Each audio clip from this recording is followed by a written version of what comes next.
Hello and welcome. If you've been following health news as long as I have, you know that recommendations seem to change constantly. One day, eggs are the villain. The next, they are heroes. One year, butter is bad. The next, it returns to the table. This constant shifting can be exhausting and create doubt about what we should actually eat. But on January 7th, 2026, a historic shift occurred. The U.S. government released the new Dietary Guidelines that will guide nutrition through 2030. Led by the Department of Health and the USDA, this new document carries a very simple motto that brings back old wisdom: eat real food.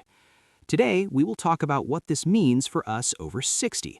We will understand the inverted food pyramid, the vital new focus on protein, and the strict rules on sugar.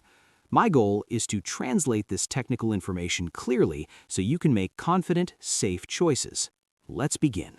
The most talked about part of these guidelines is the redesign of the food pyramid. I want you to mentally visualize the old pyramid, which had a wide base of breads and pasta. Now, imagine that image turned upside down. In the new guidelines, the wide top section, representing what we should prioritize, consists of proteins, full-fat dairy, and healthy fats. The government is suggesting that meats, eggs, whole milk, butter, and nuts should be the main foundation of our nutrition.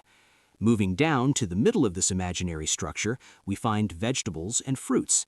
The emphasis here is clear: consume these foods in their whole, natural forms, avoiding processed versions. And finally, at the narrow tip at the bottom, where the wide base used to be, we now find whole grains. This visual change indicates a recommendation to drastically reduce the consumption of refined carbohydrates.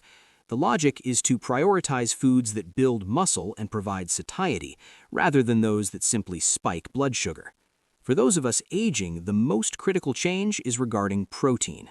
We know that losing muscle mass is a natural risk of age, affecting our balance and independence. Recognizing this, the new guidelines have significantly increased the recommended protein intake. The new suggestion is that adults consume between 1.2 and 1.6 grams of protein for every kilogram of body weight per day. This represents a 50 to 100% increase over what was recommended before. The message is direct: we need protein sources at every meal. Practically, this means that a breakfast of just toast and coffee might need to change. The idea is to include eggs, yogurt, or another protein source to give your body the materials needed to maintain strength. If you have kidney conditions, speak to your doctor, but for most of us, focusing on protein means focusing on autonomy. Here we enter an area that requires attention. The 2026 guidelines encourage the consumption of natural animal fats like butter and tallow, as well as whole milk. For years, we were trained to choose everything light or skim. Now, the visual guidance leads us back to natural fats. However, there is an important controversy. While the image promotes these fats, the technical text still suggests limiting saturated fat to 10% of daily calories. Experts from institutions like Harvard warn about this contradiction, concerned about heart health if taken to excess. Therefore, the best path is common sense. The idea is to prefer natural butter over industrial margarine, but without overdoing it. It is the search for food quality, not excessive quantity.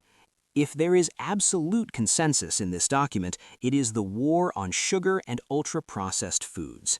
The new rules are strict. The recommended limit is just 10 grams of added sugar per meal. For children, the recommendation is even stronger: avoid added sugar completely until 10 years of age. This reflects the severity of modern health issues. For us adults, the focus is on reducing inflammation. The document explicitly asks us to avoid highly processed foods. The golden rule is simple: unwrap less and peel more.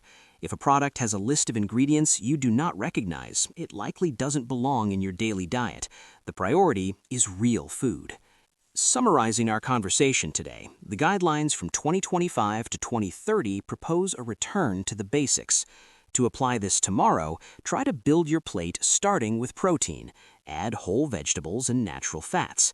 Drink water as your main source of hydration, as thirst diminishes with age, and leave breads and sweets as exceptions, not rules.